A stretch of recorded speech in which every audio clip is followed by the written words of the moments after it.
Hello, I'm Shay, and I'm here with Dave, Hey everybody. and he is working on building a cart over on the other computer. We're in Wurm. In the previous video, I talked about having a river on our property with a wood bridge across it. This is the river that we actually built in Wurm. We dug this out. Also, this is a good place to talk about fences. We hate living in fenced areas, all enclosed, and we hate cities. So we went to this remote area where there were very few people because it was locked in, waterlocked at one time. And we built this rather large property where instead of fencing ourselves in, we fenced ourselves in, right? And we haven't played for a couple years, but so some of our stuff has deteriorated. A lot of the stuff we had built has deteriorated, but you can see pieces of fence out here. What we did was we fenced ourselves in with such a large fence that when you're inside of the property, you can't even tell you're fenced in. And I have an inner fence, in addition to the outer fence, I have an inner fence here.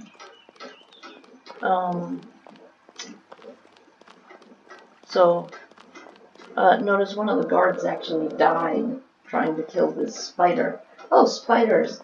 Major feature of this game. There are so many spiders, people. I used to have nightmares about fighting spiders when I would play this game. So I can't remember why we had a couple layers of fence. I think it was because our property was so large that creatures were beginning to spawn also inside. And we also tamed the animals, and we wanted an outer fence where the guards could fight off animals, and an inner fence where we could keep protected our tamed animals so that the guards wouldn't accidentally kill the wrong animals. So we actually have another fence around the zoo. But you can see there's kind of a sense, even in this inner fence, you can see the fence here as you're going by. We used to have buildings right here. Oh, there's a spider. A rather large spider. See what I mean? There's spiders everywhere in this game. God, that's huge. So the fence, you can see, is to keep out these predators. It's not so much for other players. However, you could keep players out if you wanted to with these fences. And it's still a beautiful area. We used to have buildings all in here, and you can see it's very pretty. And it doesn't look like you're fenced into a city. There's a lot of green, there's a lot of grass and trees. And this is how we kind of wanted to play. But I wanted to, in this game, talk a little bit about just basic survival. And maybe a spider is a good start to that, actually. I happen to know, because I used to live here, that there's a guard tower over right where that spider is. So I'm going to go over there. And there's also a fence between me and the guard tower. So maybe I can call the guards while actually being protected by my own fence. So there's a guard tower outside of the fence. As you can see, there's the outer fence and the inner fence. Oh, I know, it was this road. This is a major highway, and in this game, you're not allowed, by the developers, will not allow you to build a major highway through a fenced area. So when we built the highway, we had to fence off one side of our property and then fence off the other side of our property. And we built guard towers along the road to protect people who are traveling. So I'm just going to target the spider because he doesn't seem to know I'm here. Target. And then I call. You can see that we've done this before. This is our first rodeo. And the guards will all go fight off the spider while we hang out here in safety. Love this about this game. Love it. And we can just have a cup of tea. We just hang out. And watch the show. Watch. I hate spiders. Oh God, they creep me out. I hate it. But at least I don't have to fight them. I just have the guards do it for me. Well, there's the other creature that they have that kind of icks me out is they have scorpions the size of a pickup truck. Well, look at the spider. Oh yeah, that's ridiculous. A champion huge spider. What's a champion size? So you can see the guards running up. Here comes another guard. You guys need some help with that one. I don't know. Well, you can do it. So this should be, hopefully there's enough guards. I call help a couple times because it brings out more guards. If you just call help once, only 2 guards will come out and they might be killed by it. So I call them a couple times, make sure there's enough.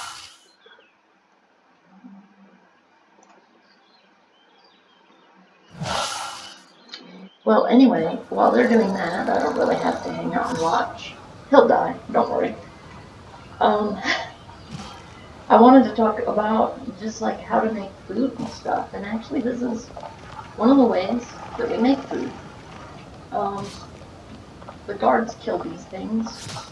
You can see that they've killed other players who've been through here and had our guards kill stuff. It looks like they've done it. Yeah, that was me.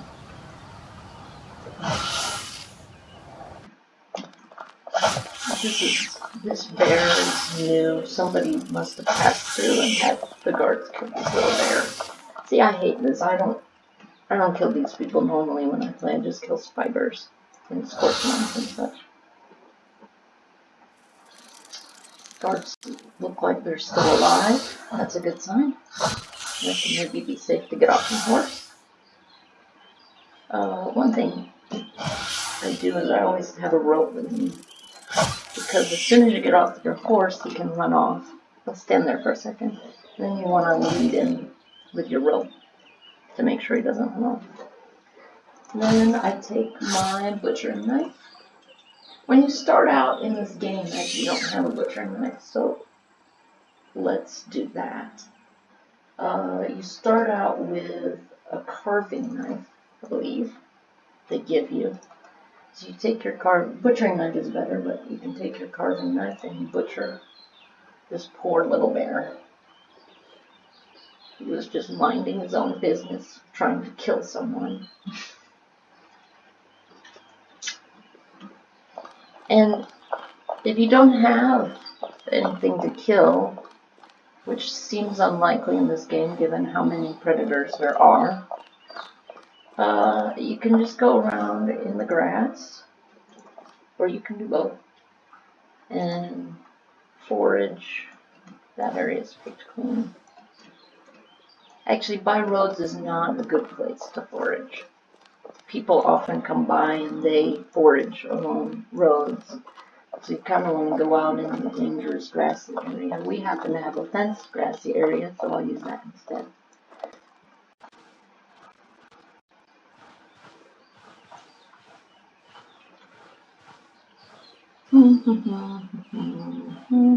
Try to get away from the roads a little bit.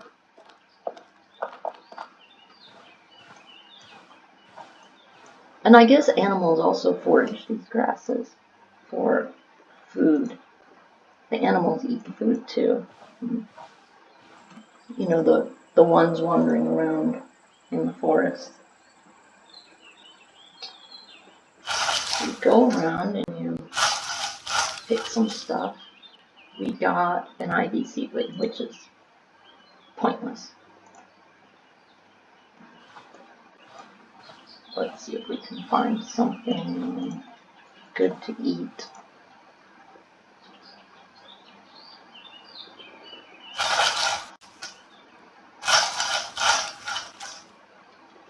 Another ivy seedling. These people.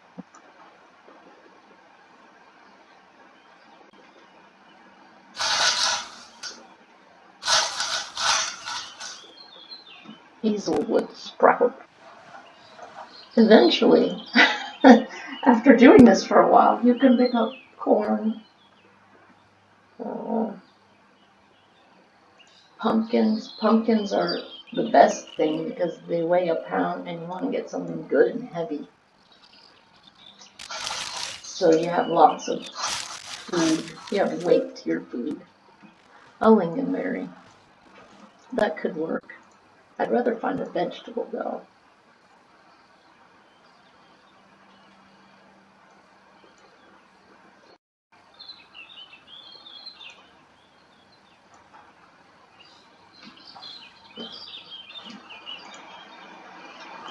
So you're out here competing with horses and deer.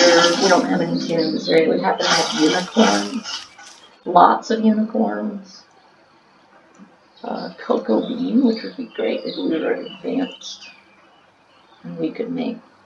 There are so many. This game has just tons of different kinds of foods you can make.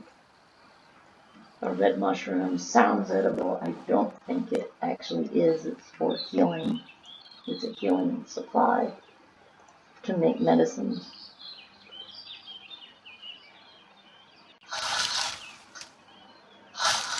I could have thought to bring some vegetables. A brown mushroom, I believe, is edible.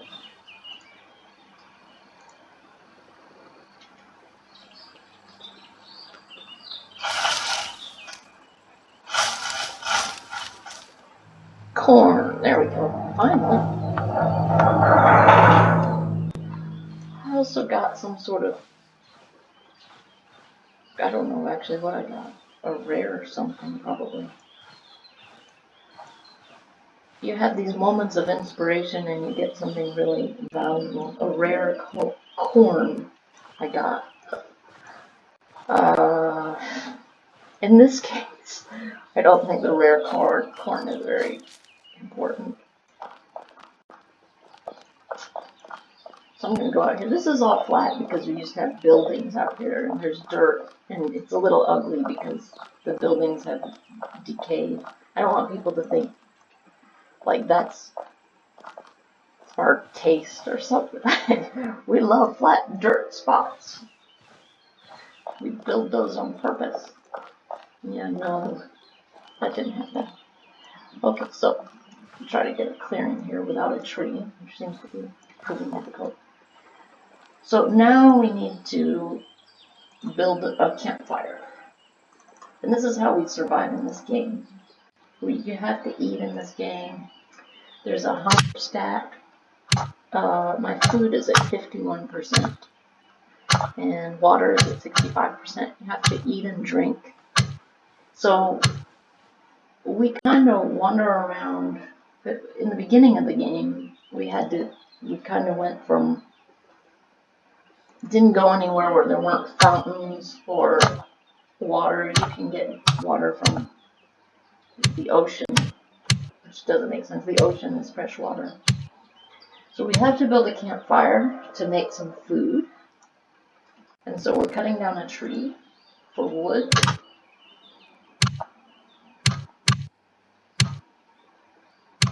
This is a very strong tree. Depending on the age of the tree and the quality of the tree, it takes longer to cut down. This is another difference between Wurm and Life is Futile. Life is Futile is less tedious in the sense that the time it takes to cut down a tree, regardless of its quality, is much shorter. You only have to cut it once, and then it's down. You wait for the little timer bar to go down, and then it's down. You don't have to cut it on it, chop and chop and chop on it to get one tree down. Wow, this is a really serious tree here.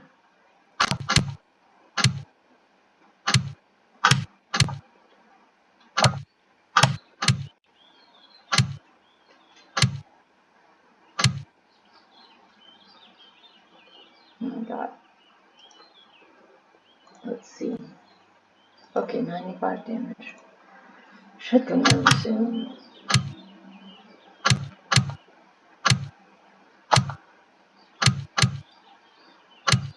And the game starts you out with some basic tools like an axe, knife.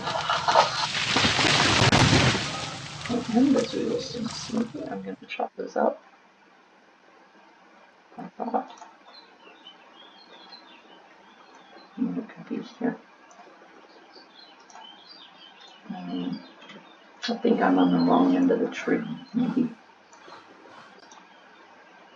There we go. I was on the wrong end of the log.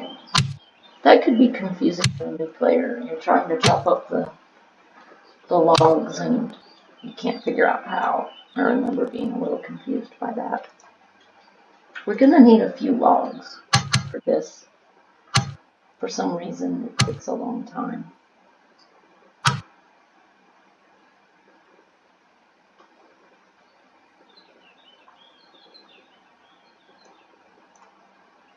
I'm kind of wondering what happened to the bear stuff. Oh, I didn't get the meat out. Okay.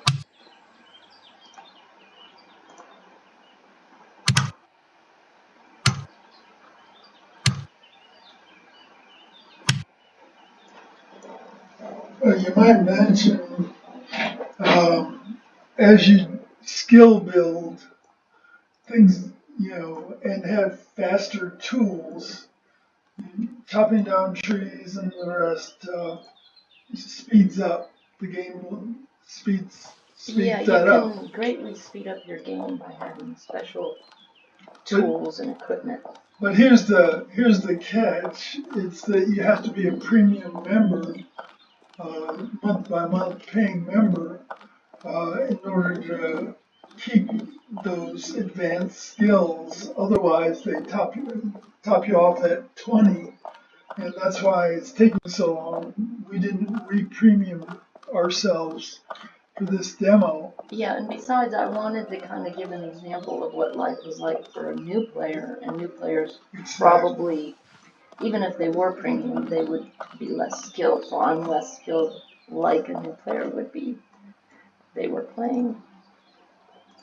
This is kind of what the life is like. I chopped up this bear earlier and then didn't pick up the meat. And there's a tooth which is good for healing, but this is not like extraordinarily important since we don't really do a lot of fighting in this game. Well, actually Dave does fighting as his girl character, but I don't like to fight. I just like to I tame the animals or I have other people kill them for me. That's how I play. I run screaming.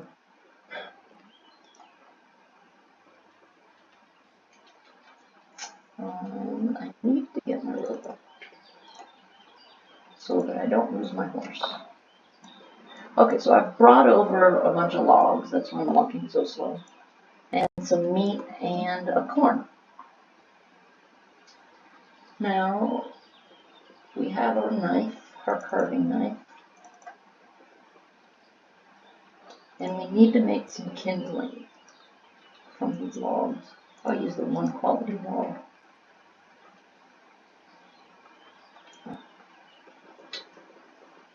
Carving knife. Create kindling. I'm very skilled at creating kindling. How skilled you are will determine whether you actually create the thing that you're trying to create. I have a 74% chance, so there we go, kindling. Then everybody gets steel and flint when they start. This is actually the original steel and flint they gave me when I first started this game from years ago. And I put it with the kindling and I create a campfire.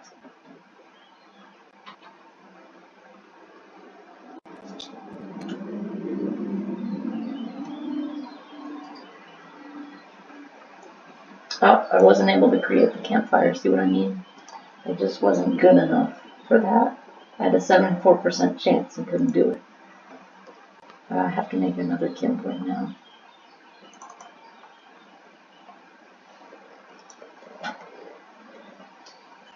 Create kindling. There we go.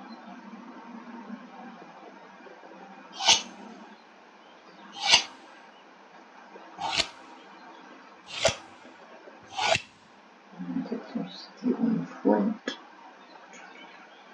Where was it?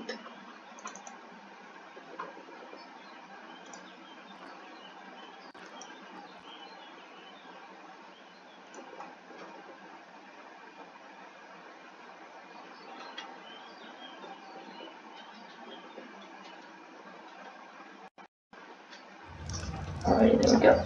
Now, I'm going to throw a log on this fire to make sure it doesn't burn out.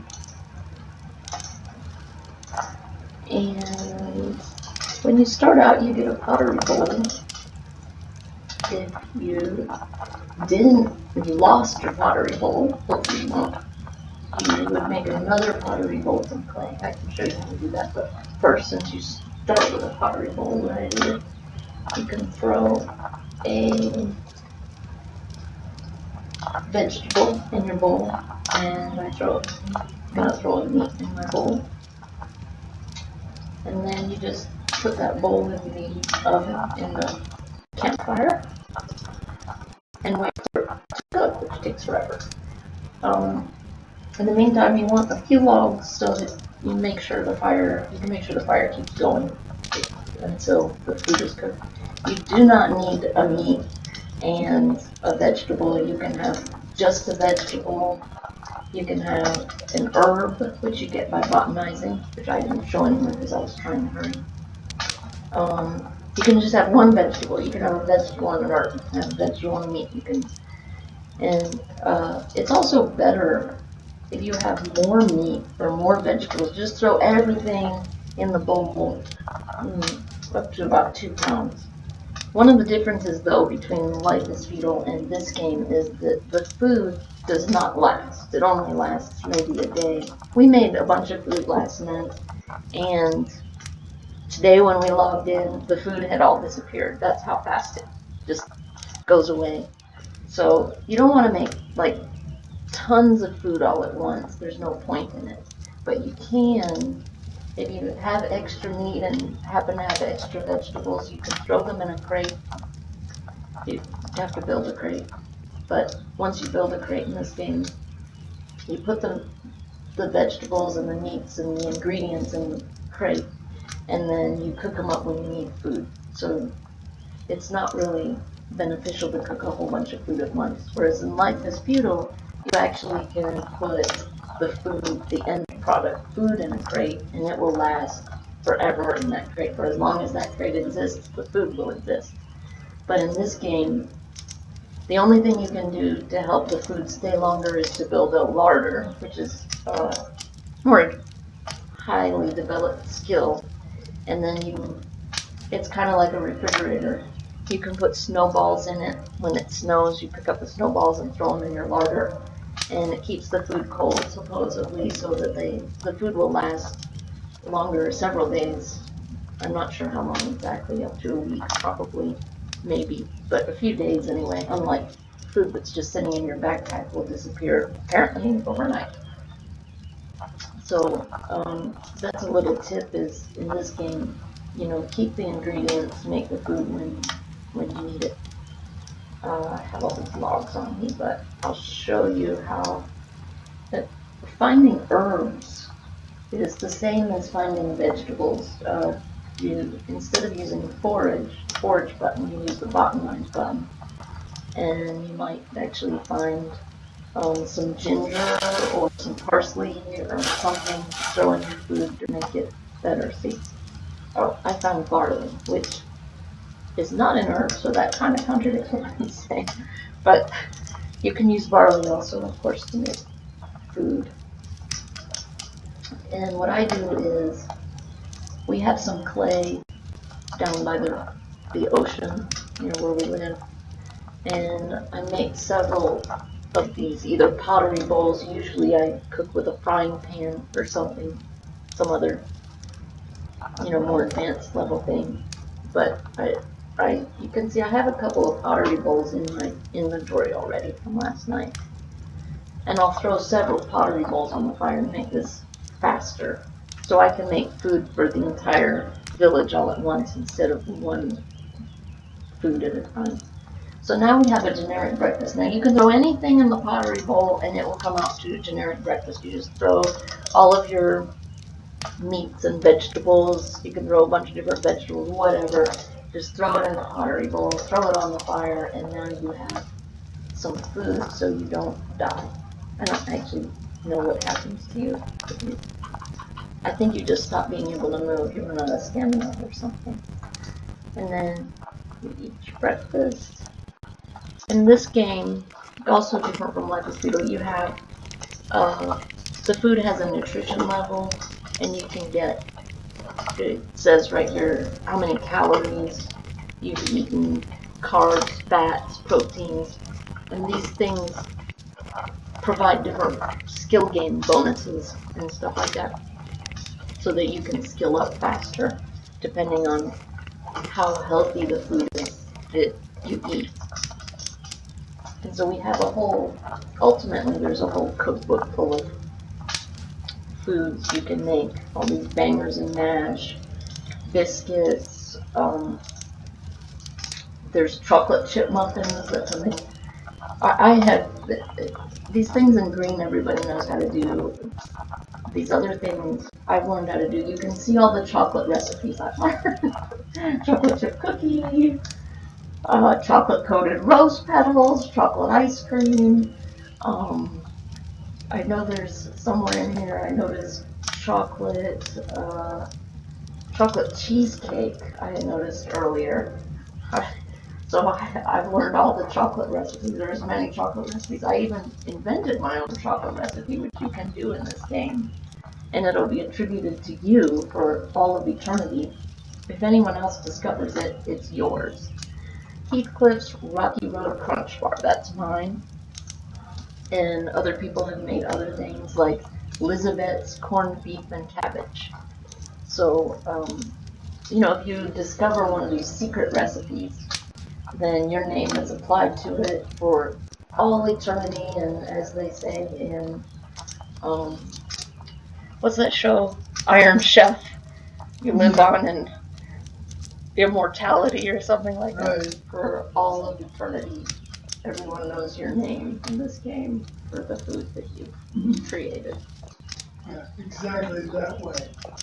And then the next step, after you figure out how to make food and you stick near the water, we have water fountains all around for this purpose, but you don't really have to. Eventually you can make water skins and carry your water on you, but in the beginning, before you can do that, you just hang out next to water sources. You go from water source to water source, and we do this not for ourselves, but for travelers, for newbies. It's a very newbie-friendly area wherever we live. You open up the fountain, and you click on the water, and you drink it. And when you're by a water source like a river, oh God, there's someone coming with a scorpion. We're gonna be running away. That's Dragma. It's funny the names people come up with. We name our characters like normal names, like Heathcliff and Helen. But other people have such strange names in this game. So there he goes. He looks like he's using our guard tower. See, I love this. People use stuff that we built.